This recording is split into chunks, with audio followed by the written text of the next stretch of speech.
King David wrote Psalm 8:5 using Hebrew language, and then along came some white men thousands of years later, and those white men mistranslated Hebrew words in Psalm 8:5 in such a way that makes it appear that David indicated that God made mankind a little lower than God.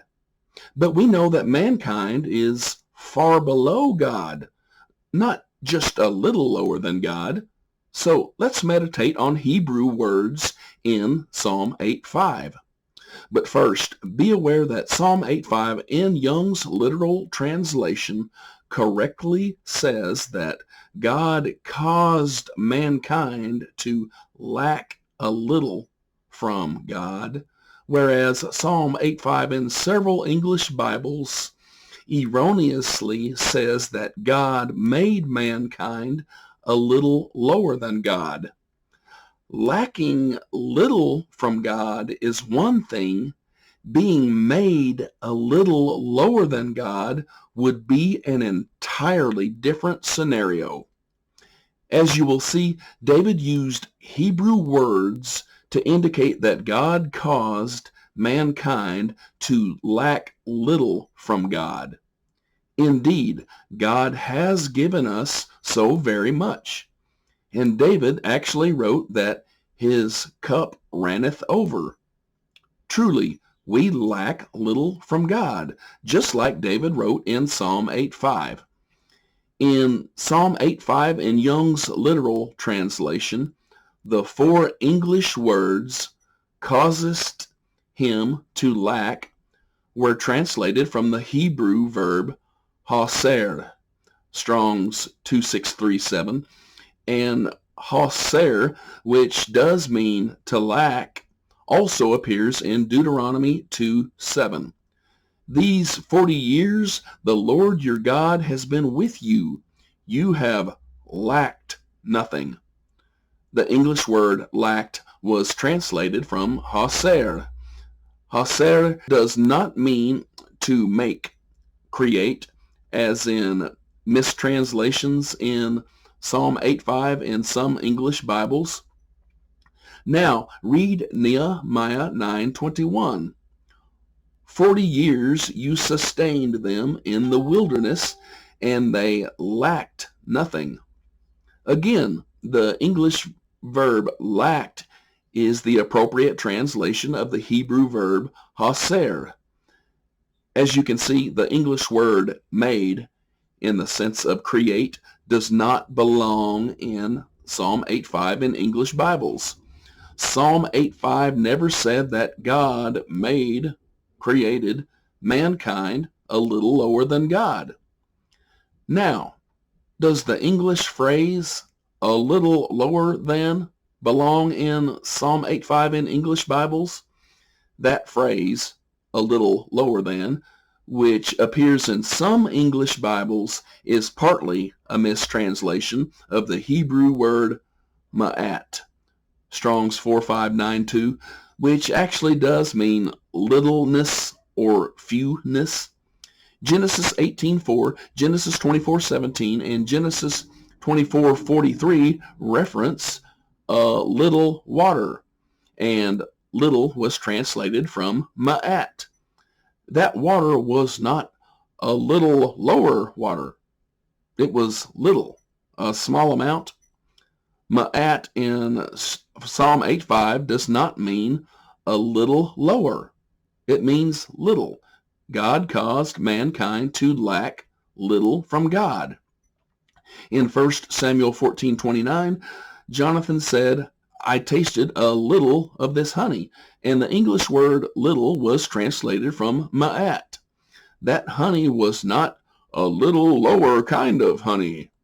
Rather, the amount of the honey that Jonathan tasted was a little. Ma'at. He tasted a little honey. This is simple. In Psalm 8:5, the Hebrew verb haser appears immediately in front of ma'at. Those two Hebrew words, haser, ma'at, work in conjunction with each other. Psalm 8:5 reveals that God caused mankind to haser ma'at from God. God caused mankind to lack little from God. And remember that in order to understand a given Bible verse, it helps to read adjacent verses.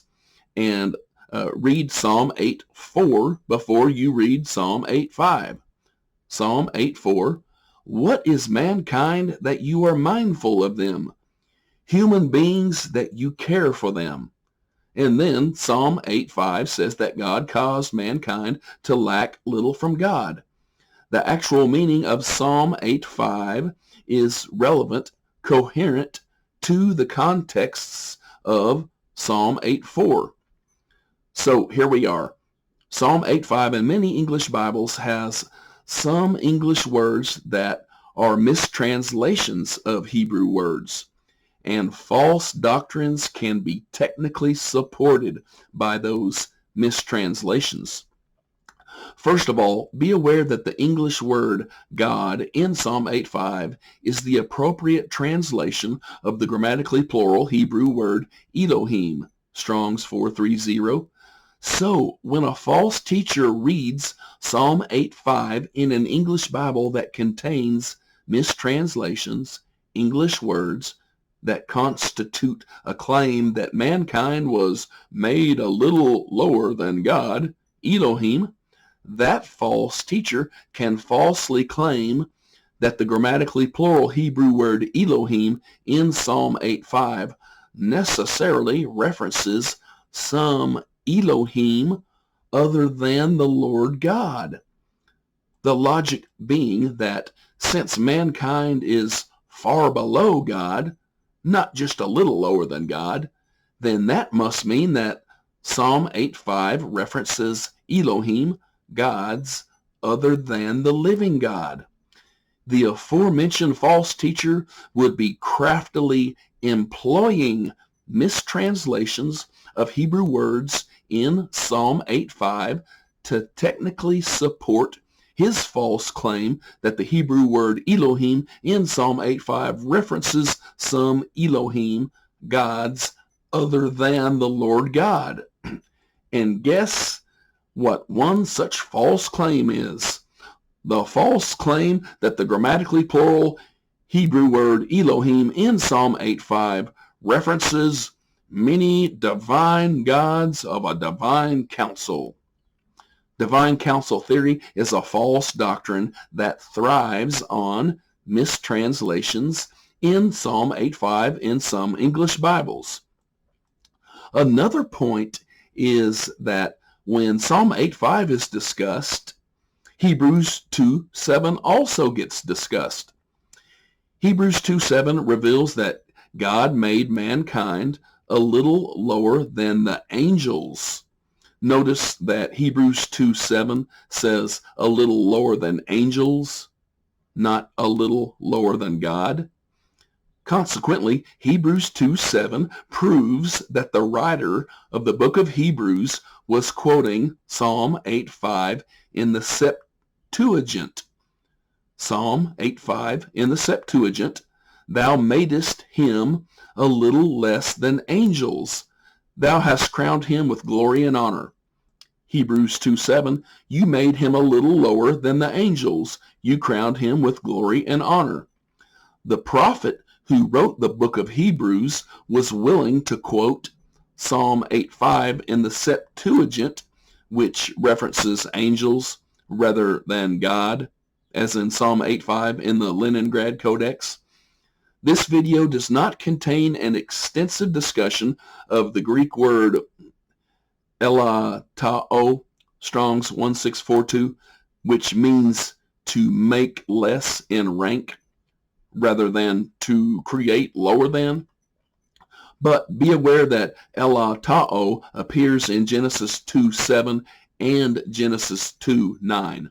Hebrews 2:9 reveals that Jesus Christ was temporarily made less in rank, elatao, than angels.